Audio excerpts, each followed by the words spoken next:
What is your name? Bismillah ar-Rahman ar-Rahim. What is your name? My name is Hakeem LO. Tell us where you grew up. I grew up in Tacoma, Washington. What made you convert, and what religious upbringing did you have from your parents? You know, that's interesting. Like, like a lot of, born Muslims, they always ask that question. Like, when did you convert to Islam? I always ask them right back, when did you convert to Islam? Because like at some point in anybody's life, when they get away from their parents, they have to decide for themselves, is this what you want to practice, or is this not what you want to practice? Is this what you believe, or is this what you not believe? So, but my conversion story, and you guys can all reflect on that too as well. When did you convert to Islam too? Was when I was 16 years old. My mom, she was, she was raising 4 boys by herself. She was very religious, Christian. She had a lot of people come to our doors, like she'll let them in. Mormons, come in, let's study with the Mormons. Jehovah's Witness, let's study with them, Pentecostal, Baptist, Orthodox Christians. So I knew the Bible very well, as far as I knew the doctrine of the Bible. But it always in my mind, as you get older, you start to reflect on things, start to reflect on what you're doing, why you're practicing this, why you believe in this. And it was right about in high school, my sophomore year, I started reflecting on religion more. Is this what I truly believe? Do I believe that Jesus died for my sins? Do I believe that God had a son? Those type of things that is like, it didn't make any sense. God, sent himself down to sacrifice himself so he could forgive himself. It just didn't make no sense to me. So, but let's rewind that. So, I was, I got caught up in some stuff, when I was, young. It was during the crack era, 90s. If I'm aging myself, it's all good.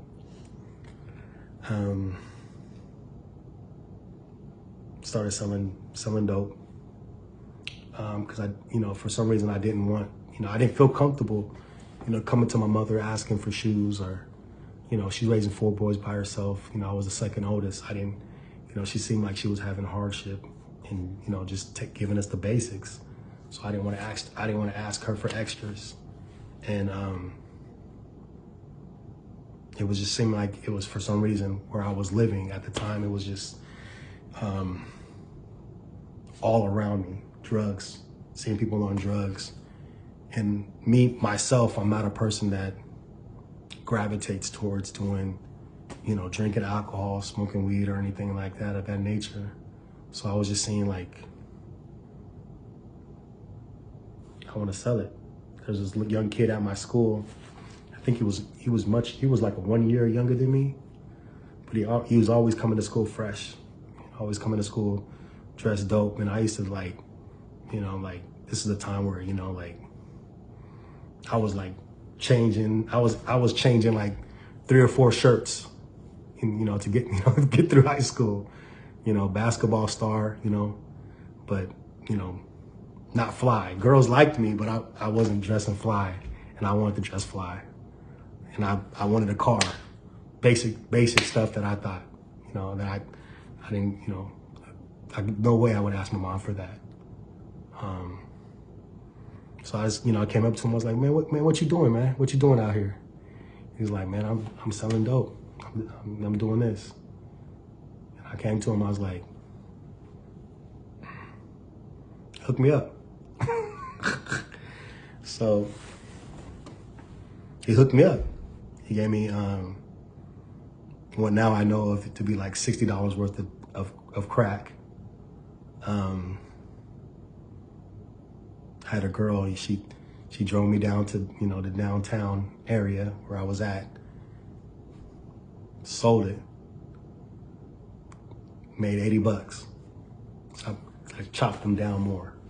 I made $80. And I was like, it's like that. So I bought me some McDonald's with the $20. And I was on it popping after that, turned 80 into 160, spent 100, kept 60, got triple up. That triple up is like, you triple up off of 100, you're making $300. Did that again twice, kept on doing it, a quarter, half, a half, then got to an ounce and just was circulating through there. But during that time, I was exposing myself to a lot of things. So I would be in the crack houses. I would be hiding my money. I didn't want my mom to know what I was doing. And, I even felt ashamed what I was doing. People coming to me with, back in those days, it was like food stamps. Bring in the food stamps, exchanging the food stamps for some crack. Seeing women come in there, trying to pay with their bodies,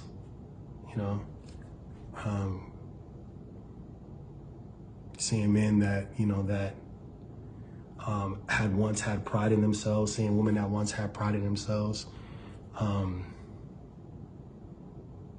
on the floor looking for, crack, although it was like ceiling dust that would fall off, so they looking down on the ground looking at it,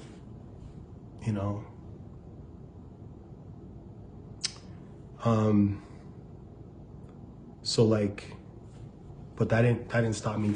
I'm not gonna lie, that didn't make me stop what I was doing. I just felt bad about what I was doing. I was stressed out. I was losing hair. I had like a bald spot in the back of my head. Started cutting my hair bald headed. They started calling me Chub Rock, because I would give double up or whatever, try to get rid of it. My homeboys just be like, man, you serving them like they trying to come up. I'm like, man, I'm just trying to get out of here. I'm just trying to get my money, make my $300, $500 a day, and go home.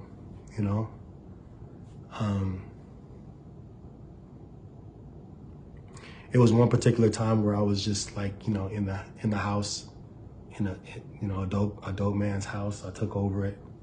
And when I say take over, I ain't gonna act like I was physically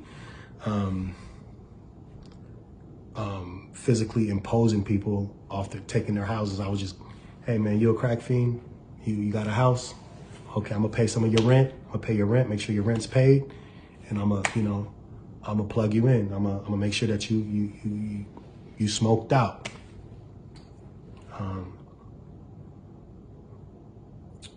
And that's what I did. But eventually, all bad things that you believe to be good comes to an end. So I got into a raid. Cops kicked in the door. I was 16 at the time. They kicked in the door. And before, like, I'm gonna keep it. I'm not gonna say I was a smart dope dealer, but I knew not to dress flossy whenever I was in the hood. I would be like on 3-day binges. Like, saying, like, they say the dope dealer life that you see on TV, some probably has that flashy, easygoing life, but for me, I'm gonna keep it 100. I lived like a dope fiend, even though I was not on dope. I was up with the dope fiends. I'll be up like 2 days, 2 or 3 days, selling dope. You know, get the money, flip it, call the OG or whatever, the guy with the big weight. Hey man, I need a quarter key. I need this, I need that, you know? So this one particular time I got, raided. They kicked in the door and I was able to flush everything down the toilet. And they had guns out, threw me down on the floor. And it was just like, they thought it was the guys who owned, they thought the guy who owned the house, he was the one selling the dope. And they ran my name, they tried to run my name, but all I had was a high school ID. So they was like, get the fuck out of here. Go. They sent me out. And I was like, okay. I was like, okay, that's cool. I got away. So I tried again. Got into a second raid. Again, I was able to get the stuff. It was a drought. I wasn't able to get any of the, I didn't have anything on me. Cops kicked in the door again. See me there again. I don't know. I don't think they recognize me. Told me to go again. And I was thinking in my head, like, this is crazy. I got away again, So, long story short, like, there was this girl that liked me.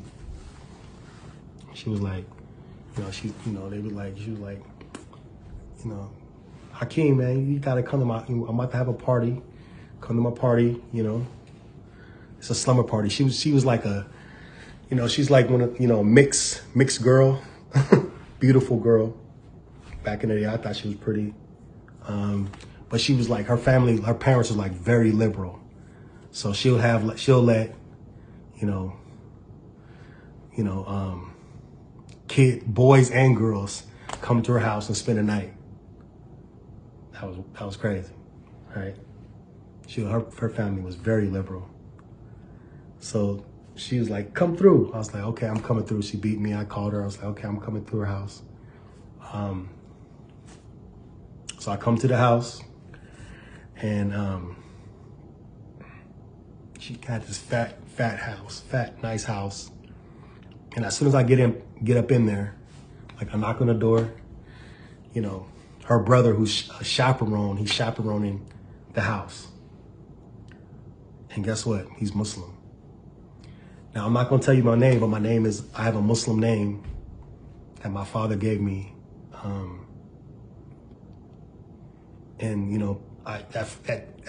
Before then, I was very much ashamed of that name. I did not like my name. I did not, I was like, why would my father name me this? Why not Michael? At the time, I was like, before that, when I was a kid, I wanted my name to be Michael Jackson or something like that, or James, or every time I would like, my mom, because we moved around to like a lot of different cities in Washington, Auburn, Tacoma, Kent, Federway, Seattle, shelters, different stuff, and I would be the new kid at every school, and they'd be asking, they're doing a little roll call, and they'd have difficulties pronouncing my name, and I'll be kind of cringing on that, like, oh man, here's my name. They're gonna be laughing once they hear my name, So he asked me my name, and he was like, hey, your name is this? Oh, you know what that means? And I was like, nah, it means, He's like, yeah, then he asked me, are you Muslim? And I was like, nah, but I thought about it. I read, my mom, she was kind of militant, Black Power, so she would, we watched Malcolm X. I read the book, the autobiography of Malcolm X is told to Alex Haley, Frederick Douglass books, a lot of black nationalist books. I was, very well read at the time. So he was like, you Muslim? And I was like, no, I'm not Muslim, but I want to learn about it. So his sister, as I'm talking to her brother, she's looking at me like, no, don't talk to him. She's trying to pull me away from him. Like, leave him alone. And I'm like, hold up. Okay, I'll get with you. We'll talk. We'll hang out. Give me 15 minutes to, talk. It's like something was pulling me to her brother to talk to him. And me and him end up talking the whole night.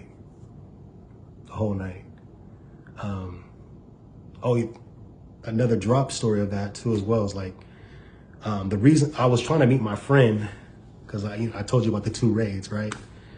I was trying to meet my friend at the party because he was supposed to bring me back some more dope, because I was out of dope and I wanted to get back to selling dope. I was like, man, anybody who was in the crack gang, or anybody who, any business where you're constantly have to flip product, if you don't flip it, you're going to spend your money. You're going to lose your money. So I needed to, get some product. So me and him talked all night, and, he just answered questions that that at that point, I had all, when Christianity, Jesus, talking about Jesus. Jesus is God. He's like, no, Jesus is, because I had love for Jesus. I just wasn't sure that he was, God, because Jehovah's Witnesses say he's the son of God. Orthodox Christians, they say he's the son of God, but he also is God, the three head, Father, Son, the Holy Spirit. And I just didn't make any sense that they were 3, but 1 deity. And when asked, people tell me just believe, and it's a mystery and that type of thing. So he told me very clear. It was almost like Islam was like the crossing the T's and dotting the I's. It was, that there's one God, simple. There's one God, and that he created all of us to worship him, and that he created all the prophets to call every tribe to call to one God. And that just resonated with me. It's almost like, I don't know if you watched the Matrix. It's like I was taking the pill for the first time, the truth pill. These cats talk about the red pill. It's like I was taking the red pill for the first time, and I was like awakening. And the way this brother, mashallah, I tell him every time that he saved my life. That through Allah subhanahu wa ta'ala, through him, saved my life. Because the way that he described Islam, he made it, like so beautiful, that we're all, Islam, everybody is submitting to God. Everything is submitting to God. The wind, the trees, the bees, It was funny, like when I took my shahada, I was giving salams to everything. It was like I was just like an innocent, young boy. Like I just was reborn. Like they took me to, like Seattle is a very, like if you're not a Muslim, you don't see it. You don't see the diversity within the community, or you don't embrace it. But when I embraced Islam, it's like it's like a passport to different cultures. In Islam, in Seattle specifically, when I converted to Islam, it had all of that. Like there were Somali community, East African community. But specifically, I went to a masjid. It's called the Cham Masjid. And it's a community of people from the Vietnamese that were Muslim, that were born Muslim, and they had that community on lock. But when I was going into that masjid, it was so diverse. I seen white Muslims, black Muslims, professional Muslims, street Muslims, you know, all economic different demographics.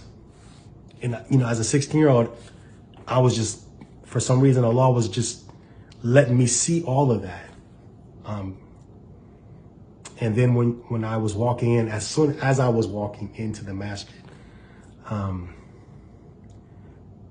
heard the adhan. And as, you know, like, I never heard anything as beautiful as the adhan. And it just made me I just started tearing up. I don't know why, I just was crying. It's almost like I was coming into a new world. And I took my shahada.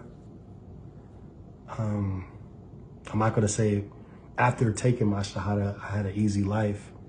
You know, I will say that night, I did not, my homeboy, he never called me to link up with me to give me any dope. I ended up spending the whole night talking to the brother. And then the next day we went to the masjid and I took my shahada. And, you know, I say to people, like, every person that takes their shahada, like, you know, sometimes it's like a bittersweet when I see people take their shahada, you know, because I know, like, it's a tough road. It's a tough road. You're accepting the truth, but you're also living with the truth. That's got to be bittersweet, because nowadays we're living in a fog, a lie. It's, you know, it's a mirage. And then once you know that, once you take your shahada and that veil is lifted, you see that it's a mirage. But people are still living in the mirage, and people are still acting within the mirage. You know, so it's like a trick bag.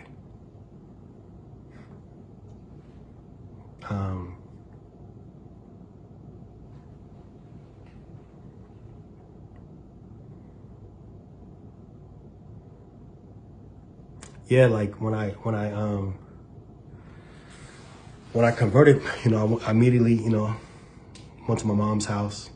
After I took my shahada, and I was just like so happy. My mom was like, my brothers ran to my mom. So, you know, Hakeem became Muslim. And I was like, my mom was like, what? Became Muslim? So she, you know, and this shows like the ignorance. I'm not just saying in my mom, but in the understanding at the time of what a Muslim is, you know, like it shows the dawah that was given and was not given at the time. She thought I was talking about Nation of Islam, you know. It's like, so you don't like white people? And I was like, Mom, I went to the masjid, I seen white people as Muslims, you know. And she's like, oh, okay, yeah. And I'm not gonna lie, you know, like, I'm not gonna say like when I took my shot, I became perfect. I had a lot of things that I had to release, you know, slowly. You know, I had a girlfriend. You know, I have friends that, you know, that knew me to sell dope, be a major fornicator, be a major evildoer. You know, like, you know, sometimes I look at, you know, like, kids nowadays, you know, and I think like, I was thinking like a grown-up and not acting like a grown-up, but doing things that, and I'm sure like there's a lot of kids that be like, man, you don't know what we doing out here. And you're right. But I feel like we were growing up way too fast. And, you know, in my life when I was doing at 16 years old, 17 years old. So it was just, you know, the Shahada is the seed that's planted, you know, but you constantly have to pull those weeds out. And I've been consistently trying to continue to pull those weeds out. Because if you leave them alone, they will grow, you know, so you got to constantly pull it out. Alhamdulillah.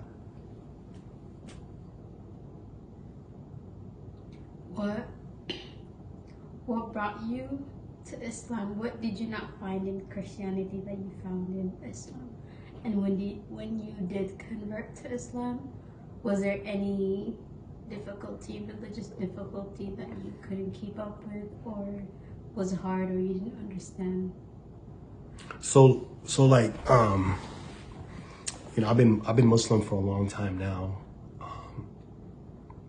But what I noticed right off the bat is Islam and being a Muslim is an action.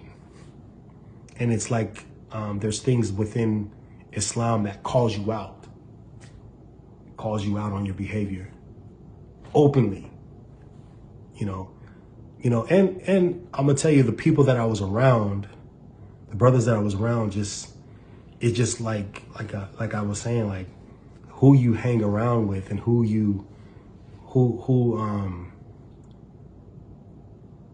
you're around is very important. I mean, I met a brother, you know, who he was my age and he was a virgin. I mean, this is when I was 21 that I met him, and I was looking at him like he was an alien.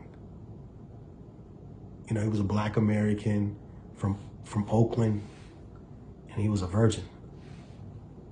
That tripped me out. I was like, what? You know, like, I never, you know, for me, like, that in itself showed me the discipline. It made me reflect on how I was living my life up until then, you know, and how I was wasting my life, wasting my time. You know, men, I mean, you know, men talk about, you know, like, you know, how to pull a woman, how to mack a woman. Islam taught me responsibility. It put things in its proper place. A man, a woman. What does a man do? What does a woman do? How does a man behave? How does a woman behave? But specifically, how a man behaves. You know, we can't always control what women do, but as men, we can always control what we do. You know, it was the wudu, making wudu. You know, washing yourself before prayer. It was even simple things like even using the bathroom that tripped me out at first. You know, like, what is this water that I gotta use? I gotta wash my, you know, my private areas after using the bathroom, which before I would just use a dry, you know, toilet tissue and just wipe my whatever, and or, you know, flip my, you know, my private penis and just, you know, flick it and just put my pants on. Before, now it's a totally different way of cleaning yourself, purifying yourself. You know, that was at first weird, but now with the knowledge of it, I couldn't live without it. I couldn't live without making extension, washing, purifying myself. You know, it also was the spirituality of it. You know, I mean, Muslims, we don't talk about that. You know, I felt when my face is on the ground, sujood, that I'm with Allah subhanahu wa ta'ala. Allah can see me. I'm with him in knowledge, with his knowledge. It just was, for me, it was the purest way to worship Allah. And, you know, being a Muslim and being around other brothers who were strong, who were masculine, who talked like me, act like me, but were righteous, that was pivotal. It's like, whoa, wait a minute. You know, worshiping God is not corny. You know, submitting to God is not corny, you know. Having wives, you know, that type of thing, you know, starting your family, that's what real men do. That's the boss. That's like, you know, like brothers used to say, you know, living like a boss, you know, taking responsibility for a woman and whatever comes with that woman, you know, marrying that woman. That's living like a boss, you know. I used to have a sahab, you know, may Allah bless him. I still have a sahab. He's still my brother. I'm Abdul Kareem. And he'd be like, Islam is the most flossiest religion in the world, You know, brothers ain't talking like that. You know, Muslims ain't talking like that. Islam is the most flossiest religion in the world. It's like, you know, like when I accepted Islam, I thought that the people that were born Muslim, I thought they had halos on their head. It was just like, anybody who hears about this and it was born into this, I was looking at them like they're the Sahabas. You know, and then you get the culture shock. But that's another conversation. Alhamdulillah. So like, in closing, like,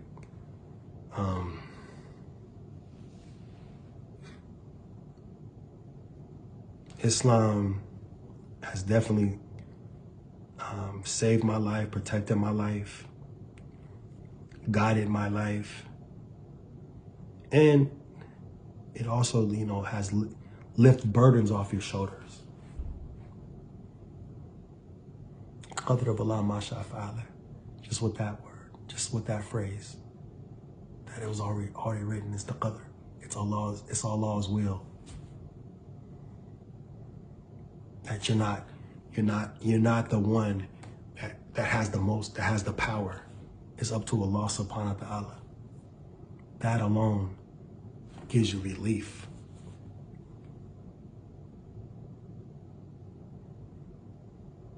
That's my Islamic, that's my revert, you know, shahada story, revert story. Assalamu alaikum wa rahmatullahi wa barakatuh.